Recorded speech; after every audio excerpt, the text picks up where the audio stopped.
Welcome back to another Pokemon What If Wednesday, where every Wednesday morning we go through last week's investing and collecting questions, where your guys' questions will actually be featured in the video, and one person's question will help me make the thumbnail every single week. So please drop your questions down below for a chance to be in next week's video. And if I did comment to you saying great question, I might use this and I didn't, please drop that same question again and put repeat question, will get moved to the top. And I'm not saying I'm some guru who just knows everything, but when I'm unsure, I always like to talk it out with a few people. It always helps me make my final decision.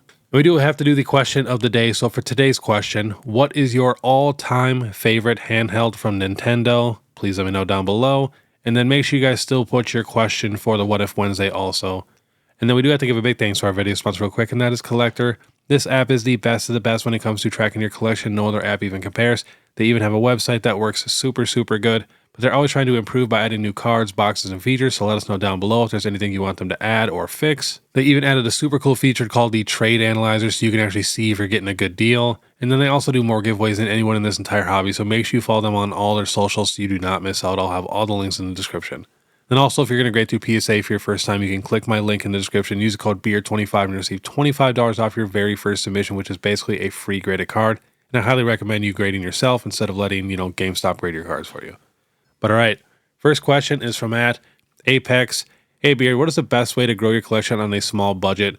Is buying undervalued PSA 10s a good play, or are there any other ways that also work to grow? I know grading is a very good way to grow, but with Modern, every 9 you get is almost like losing money, so I'm still deciding on whether that's worth it. Thanks for all the insight and effort you put into all these videos. It truly means a lot. Thank you very much. So definitely do not be afraid of grading. You just got to be picky. You know what a clean card looks like. No whitening, very well centered. So you just really got to be picky, and you got to go to a bunch of shops and card shows and a bunch of stuff to just find super clean raw cards. So that way you can get a nice little submission. Let's say maybe a 10 or 20 or 30 card submission. And yes, it's going to take a couple months to get your cards back, and it's definitely going to cost you some money to get your cards graded. But as long as you are actually super picky, you have very good chances of getting a lot of 10s. And when you get those 10s, you're turning, $10, $20 cards into, $100, $200 cards. Now, once you get that submission back of, 10 or 30 cards or whatever it is, then you sell a ton of those, and then you just rinse and repeat. You keep doing the same thing, but this time your next submission is 50 cards or, 60 cards. And then you do the same thing. And then a lot of 9s, if you're pretty confident in a 9, you could always crack it out and try again. I wouldn't recommend doing that immediately. Wait till you get some experience and kind of figure it all out. But that's an option. Otherwise, it does suck getting those 9s, but you can just crack them out and sell them raw. And another thing that I absolutely love to do, and this is probably my favorite, is just buying little collections. You don't have to spend $10,000 on a collection. You can go buy a little $80 card lot on eBay where it has a bunch of $2, $3 cards. And you can actually do really good doing that. Because if you get that little collection, you could keep a couple cards you need for yourself, for your collection, and you could possibly get a couple cards graded. And, you can save up those other cards and do this a few times, buy a few different collections to where you now have a full binder of trade cards or cards you're ready to sell. And, you have a nice little stack of cards that could possibly get PSA 10s. Now you're starting to cook. Another thing that I absolutely love to do, and honestly, this is how I got my entire collection, is buying lots like on eBay or Facebook Marketplace, because, you do not always have to spend $1,000 or $10,000 on a lot. It says you're, on a strict budget or whatever. So you can go buy an $80 lot on eBay where it comes with a ton of smaller cards, and you could potentially make a lot of money from that. And, let's say we do that for the next 6 months. Like every month we buy a couple little lots. You can keep a couple cards you need for yourself. So your, collection is actually growing. You got a few cards from each lot that could possibly grade a 10. So you got some potential, grade-worthy cards. And then you're building up a very nice inventory of cards that you're not collecting that you could possibly sell. And I would recommend, trying to vend. All you really need is maybe a binder of some cards and one case of some bigger cards, $20 and up cards, and, $100 or $200 in 1s and 5s for change, and you can go vend. So if you honestly take the next 6 months and just hunt all the card shops and shows for super clean raw cards, like actually be really picky. And then while doing that, also looking for nice little collections that you can pick up, obviously stick to your budget and be patient. After doing that for 6 months straight, you could really be rolling. Potentially have added 20 or 50 cards to your collection. You could also have a lot of 50 cards out getting graded, and you could have an entire binder full of cards that you're ready to sell with a bunch of, nicer $20 and up cards that you could put in a case. just in the matter of 6 months and not even spending that much money. And then if you just keep doing that, rinse and repeat, and just stick with it, I mean, within a couple years, your collection is going to be crazy and your vending, inventory is going to be insane. Another thing I highly recommend is knowing about a lot of cards that other people do not know about. I swear, 90% of this hobby right now really only knows about, Mega Evolution era, Scarlet and Violet, Sword and Shield, and a little bit of Sun and Moon. Even 90% of the PokeTubers. The rest of them don't really know a ton about all these older cards and sets, to where you could be looking through some random bulk and you could find an uncommon or a reverse holo that could be worth a ton of money if it's like a mid-era or vintage card or something. You just never know. So it really does help knowing all of these cards and like which cards are actually worth money and which ones are not, because a lot of these mid-era and older cards, it doesn't look like they'd be worth any money, but it just looks like a common or uncommon, but they're worth a good amount of money. It's kind of crazy. So that's a really big one. So definitely go watch my Throwback Thursdays. All right, next question is from Evan Weenand. Hey Beard, quick question. There is one card I need to finish my collection of Sword and Shield sets. Of course, it's the Moonbreon. It's a hole that just stares at me. With a limited budget, I feel like it is appreciating faster than I can save for it, even to try to get a 9 for the binder. I have a lot of sealed Sword and Shield ETBs packed away. Thoughts, trading some of the cash at a show to get this card. The plan being to seal away all of these completed sets for my daughter someday. So, in my opinion, I'm always a collector first. If you only need one card, I'd do whatever I can to get that card. If you gotta sell a couple ETBs that, have not fully reached their potential yet, you might have to do that, because this card could just get more expensive.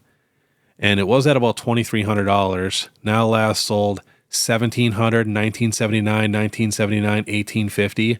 Another thing you could possibly do, which I feel like a lot of people do not talk about, you could get a PSA 8. I honestly feel like in a lot of people's minds, a PSA 8 and a PSA 9 for a modern card is almost the same thing, to where if you're cracking it out and putting it in a binder, that might be a decent option and you can get it, a huge discount. That would help a ton. And like I said, a lot of people just put an 8 and a 9 almost in the same category sometimes. When it's modern, obviously if it's vintage or mid-era, completely different story. But I'm all for it. You worked very hard to finish all these sets if you only need one card. And it is down a decent little chunk right now. Might be an okay time to pick that card up.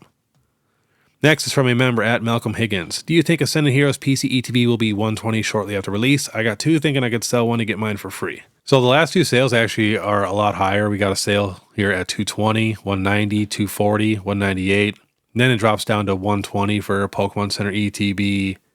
We got another one at 120 for just a regular ETB. We got a regular ETB here at 60. So prices are kind of all over the place. But I have a feeling this is going to be like a $150 Pokemon Center ETB. Possibly even more, to be honest, just because I think this set is pretty stacked, and I feel like a lot of people are going to go crazy for this set. I think it's going to be super fun. But yeah, you'll easily be able to sell one of them to get your money back, no problem. Next is from Cool Arrow. Awesome content like always, thank you. What are some of your top chases currently, not for investment, but for your personal collection? Those that have just been hard to find or been chasing for a while. The prices keep going up on this card and it's driving me nuts. I really want the first edition Shadowless base set Dragonair in a PSA 10. I'm trying to collect all the Dragonairs from base set in a 10, unlimited Shadowless base set 2. And I got quite a few of them now. I really, really want the first ed, but look at this. $6,400. Someone's asking for one. Someone wants 15 grand for this one. I swear, it's like they know I'm looking for it.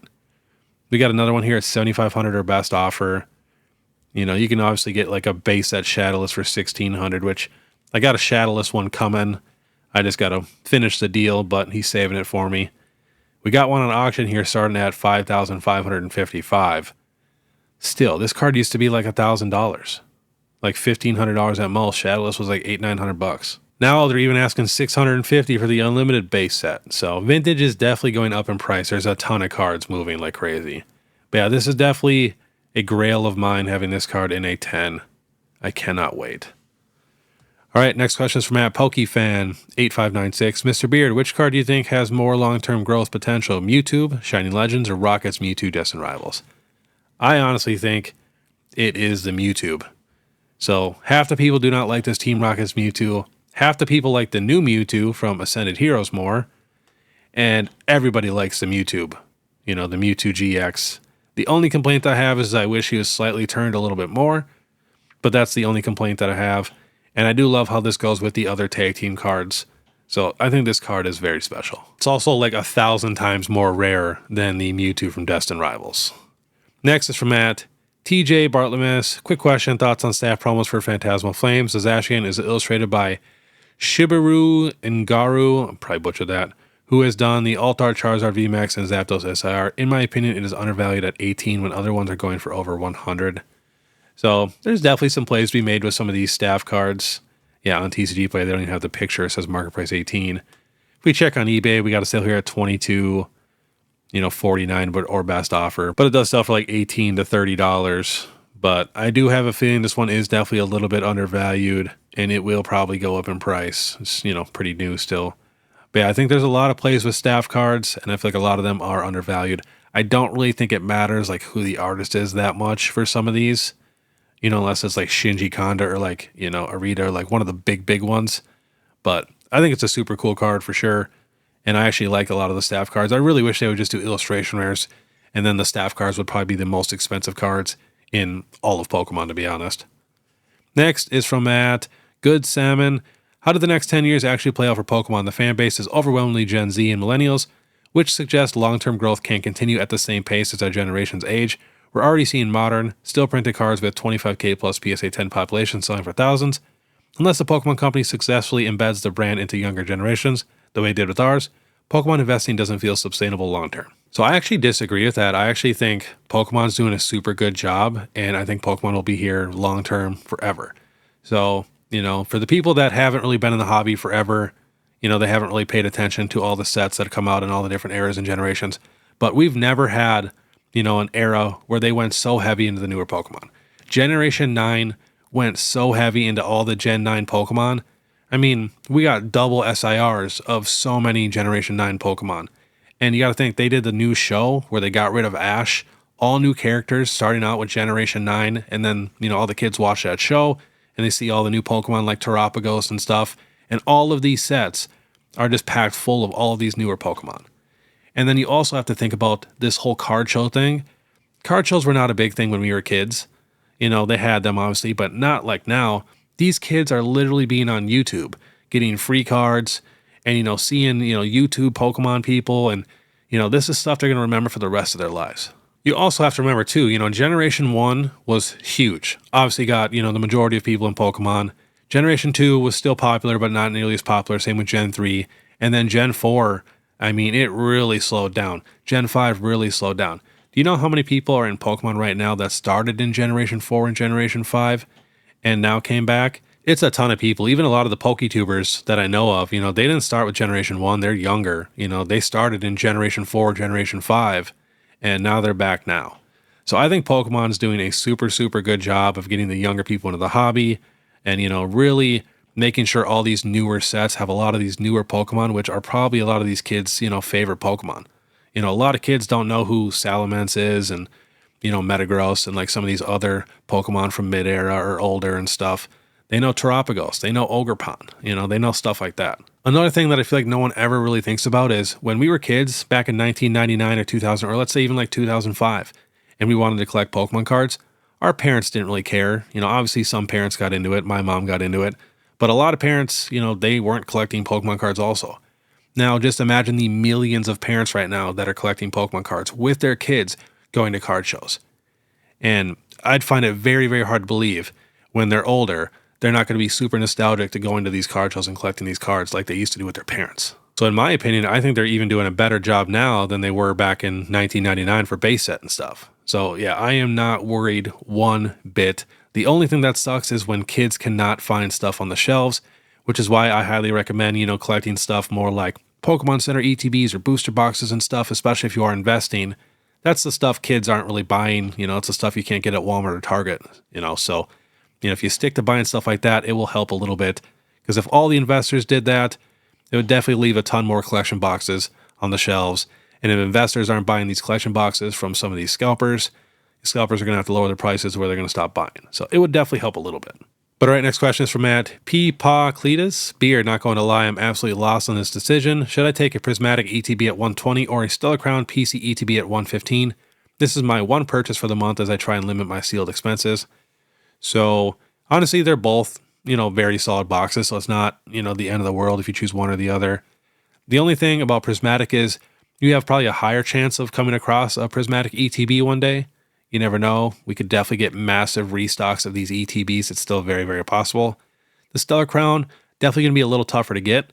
We did just have a restock, but I feel like no one even talked about it. No one even heard about it. But yeah, that's a tough one because Prismatic's technically a better set, but Stellar Crown ETB comes with that nice stamp promo and is technically more rare of a seal product. So I'd probably go with Stellar Crown. I have a feeling you'll probably be able to pick up a Prismatic one in the next year or two for a decent deal. Next is from John ML2GH. What are your picks on the next couple of UFC cards? So this next card coming up this weekend, I am so excited. This is the most excited I've been for a card for a very, very long time. Paddy Pimblett and Sean O'Malley are two of my favorite fighters. I just think they're some of the most entertaining fighters in the game right now. If they both lose, I'm going to be absolutely devastated. So, and I probably will not watch UFC for a while if they both lose. So let's just hope Sean O'Malley and Paddy Pimblett win this weekend. Next is from Route 2. Hello, Poke Sensei. I have built decent seal collection of sealed Pokemon from Evolving Skies onward. I have a bunch of PC ETBs. I have some cards I can move towards sealed products. You think selling my singles for sealed is a good move? Thanks, love your content.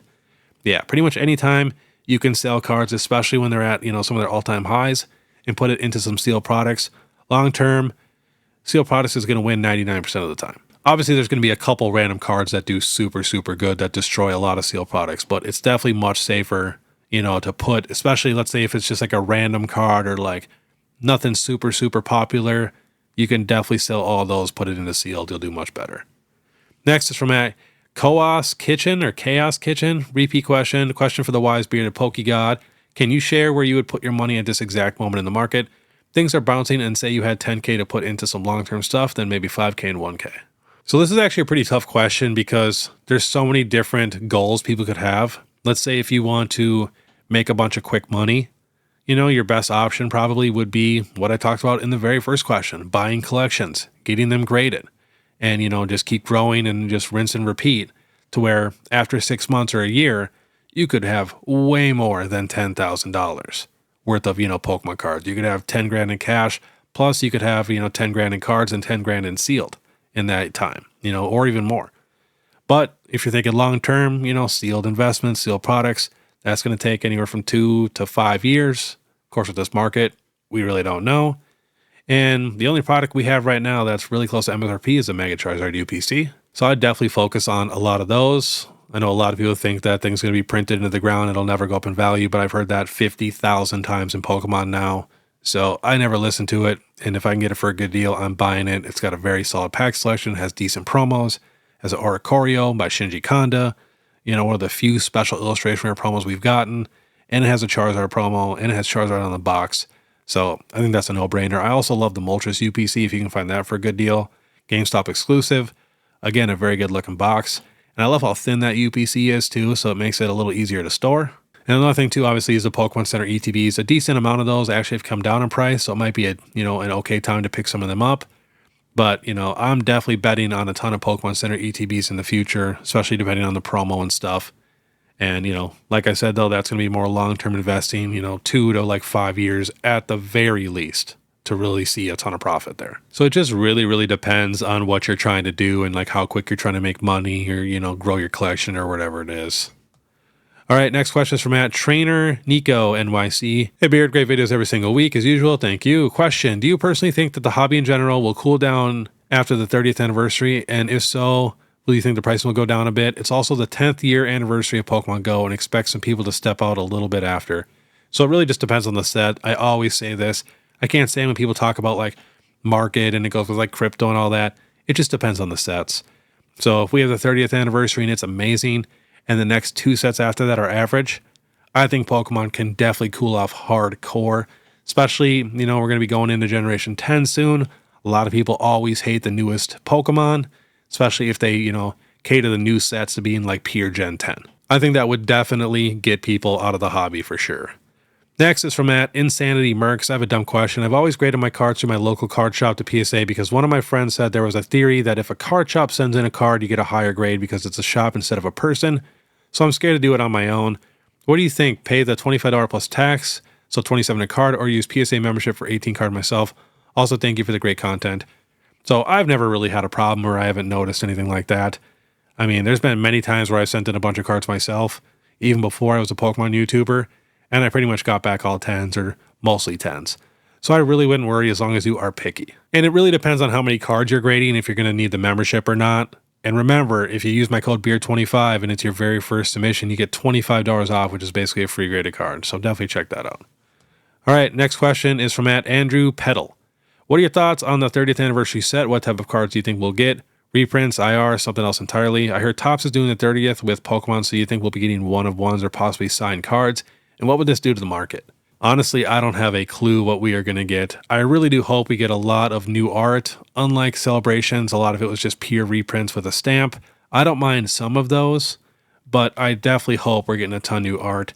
And from the looks of it, I mean, from the very first thing that they revealed, obviously we don't know any cards, but they said we're getting, all the starter Pokemon in illustration rares. So I am super, super excited. This is definitely going to be pure IRs and SIRs and stuff, but I would not mind a few reprints, if they do any reprints, to turn them into illustration rares. Just like what they did with the Pikachu from Celebrations. They took that Pikachu, and they extended the art. So if they do any reprints, at the very least, I hope they do it like that. Because that would be absolutely sick. Of course, I'll take brand new art, but if they are going to do reprints, please do it that way. And the Topps thing, I mean, that's going to be crazy if Pokemon does come out with Topps, and they do the one of one. I have no clue if they're going to do that. If they do, it's going to be absolutely crazy, and it's going to make Pokemon go even more crazy for sure. Next is from Junior Ramirez. Do you think buying the Mega Evolution full arts in a PSA 10 is a great pickup? For example, the Metatcg full art is $40, and that purple background is so clean on the card, and I'm going for all PSA 10s of the full art Mega cards. So if you enjoy the cards and they're relatively affordable, it's honestly a somewhat safe pickup. Like, they're not going to crash to like $10, $20 because they're already about as cheap as they can get. But I don't think they're going to go super crazy, but you never know. This is the type of thing that, a few years down the road, some of these cards could pop off, but it's probably pretty unlikely that they're going to go crazy or be worth more than like illustration rares or special illustration rares. If anything, it's going to be of like the more popular Pokemon, so you could definitely maybe stick with those first. But I do agree, some of these full arts look very nice, and they're some of the best full arts we've ever gotten, in my opinion. Next is from Lawless Savage.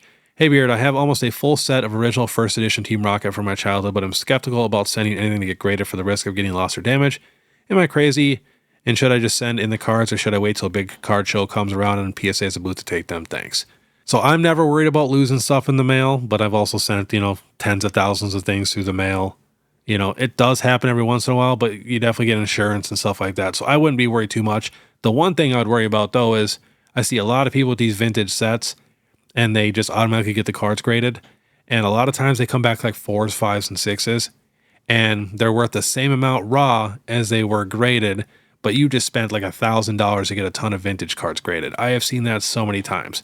So if you are going to get them graded, make sure they're a little bit cleaner, or maybe only send in, a few of your super, super clean cards. Another thing that sucks too is, like, let's say if you do have a master set, it says here you have almost a full set, but when you do get some of the cards graded, then you got a bunch of holes in your binder. So that's also super, super annoying. So just be careful and try not to overspend getting a bunch of cards graded that might not be worth it to get graded. And you can just go check, like you can look up a card, let's say, the Dragonite, and see what it's selling for in a PSA 5, PSA 6 versus like a lightly played raw or moderately played raw, and you can kind of see the price difference. Next is from Aaron Munez 5696. Hey Beard, I love the videos. I have a question on a couple of PSA 6 cards I have. The Korokoro Mew and the Gengar EX from EX Fire Red and Leaf Green. What do you think is a better long-term hold, and which one can I sell? Thank you. If it were me, I'd definitely keep the Korokoro Mew. In my opinion, that card is absolute history, and it's a Japanese exclusive. So my vote is for Mew. Next is from @BinC's. What's your bread and butter when you're vending? $10 and less, raw versus graded, vintage, what's most liquid, anything people always ask for. So honestly, probably stuff that's like $100 or less. People even love like the dollar binder. That thing always goes crazy. Every time I'm done with the show, that thing's either half empty or like completely empty. It's kind of crazy. So if you got some good cards in there, that helps a ton. But I like the cheaper stuff. I like to be affordable to where anybody who collects Pokemon can come to my table and find something. I kind of hate it when I go to a table and everything's like $2,000 and up, like just crazy stuff, or they have like 2 little cases with like 10 cards in each, and they're super, super expensive. Obviously they just need 1 or 2 sales for the day, to do good. But me personally, I like doing a bunch of small sales. You meet a lot more people, you know, you interact more, you get more collections brought to you and stuff like that. So in my opinion, the number one thing though is variety. You know, definitely have a case for higher end stuff, have a case for lower end stuff, have that dollar binder, have different languages. Recently, I've been getting asked a ton for like the Chinese exclusives, but every time I get those, I keep them myself. So I don't really put those out for sale very often. That's one of my biggest problems with vending right now. Every time I get anything even remotely cool or anything rare, I just keep it myself, which I highly recommend don't doing if you're trying to grow your vending, especially if I'm getting it for a good deal. But yeah, I like the cheaper stuff just so I have stuff for everybody.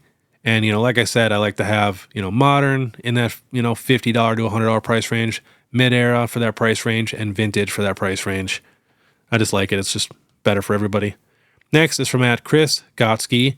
Sweet having these videos up in time for my 3 a.m. ride out to my garbage route. My question is, when you first started collecting, does the language of the cards matter? Should you stay away from any certain language? So I see a lot of newer people in the hobby. You know, they just want to collect whatever. And you constantly hear people say, I only collect for the art. I don't care about the value of the cards. Well, just know I've bought those people's collections thousands of times. The people who said they don't care about value, but then a year or two down the road, they quit Pokemon and then they want to sell their collection and then they're a little upset. That's not worth that much because it's a bunch of Japanese or a bunch of stuff that, you know, Korean, the stuff that doesn't go for a lot. So I always recommend just starting off with English, even if you do not care about value at all and you plan to never resell it, just do it because eventually you might have to sell it or your kid might have to sell it or something, or you might have to trade it, and you might as well just get the stuff that's worth a little bit more and it's much easier to sell or move or do whatever in the future. Like I said, even if you don't plan on it at all, you never know what's going to happen. I've bought in so many people's collections like that, I swear. So the only other way I'd really collect other languages right off the bat is if they are exclusive, like the Chinese exclusive art rares, stuff like that, Japanese exclusives. But I would just try to stick with English. And then, of course, you know, if you do want to play the TCG, you can always play because it's in English. That's another thing. No one ever really talks about that, is when they're like, oh, I only collect for the art. You know, I don't care about the language. I don't care about the value. Well, some people like to play the actual TCG, and you're not going to really be able to play the TCG with a bunch of Japanese cards. So I think it's just easier, and you're going to thank yourself later down the road when, you know, you go to sell these cards or trade these cards or do whatever, and they move much easier than a bunch of Japanese cards. All right, last question is from Asmir H. Hey, PokeBeard, got another question that just popped in my mind. Whenever someone buys a card at a show, the vendor usually sells close to sticker price, which is 100%. If you take off a couple dollars, you're still sitting at around 95% and higher usually. Now, if I wanted to sell something to the vendor, they're buying at 70 to 80%. I'm confused how that's fair. Can you explain to me how that works? Thanks so much. So it's actually pretty simple. You got to think, you just, you know, got in your car, went to a card show, paid $5 or maybe $20 at most to get in, and you're walking around and you got, you know, hundreds of vendors to choose from to go buy your cards. A vendor has to spend the entire week before pricing out thousands and thousands of cards, and they then have to pay, you know, minimum $50 to $300 for that table. Then they have to spend like 10 hours of that day vending the entire day. Now, if all the vendors just bought collections from people at 95 or 100%, no vendor would make any money and there would be no vendors. Because why would we go vend for 10 hours a day to go make $0 and just sit and trade cards that we don't even really want to trade? So vendors have to be able to buy at 70 or 80% to make it worth it for them to buy it. Otherwise, they're just not going to buy it. So yeah, I totally get it, and it does seem unfair. But like I said, if they didn't do that, you wouldn't have a card show to go to. You wouldn't have, you know, the opportunity to be able to walk into a building and have, you know, 500 vendors that are all selling stuff that you love for slightly under what you can get it for online. Obviously, a bunch of people are going to be overpriced, but you can usually get it a little bit cheaper, you know, at a card show than what you can get it for online, because otherwise you can just order it online. So that's why I always try to have my prices slightly under market, like you said, you know, 95%. So you're getting a slight little discount. Because if you want to get 95%, you know, of your cards, you can go rent a table for a few $100 and then go vend and spend the entire day. But then again, that does not always pay off. But all right, that was today's Pokemon What If Wednesday. If you guys like this content, please make sure you subscribe, hit that notification bell, leave a like and comment. If you guys want to support more, you guys can check out my Instagram, my TikTok, my Facebook, my YouTube membership, PSA link, all that. You guys know what to do. But all right, I want you guys to have a great day. And if you guys want to watch my last Pokemon Market Monday, which was my busiest one in probably a few months, click this video here. Otherwise, we'll see you next time.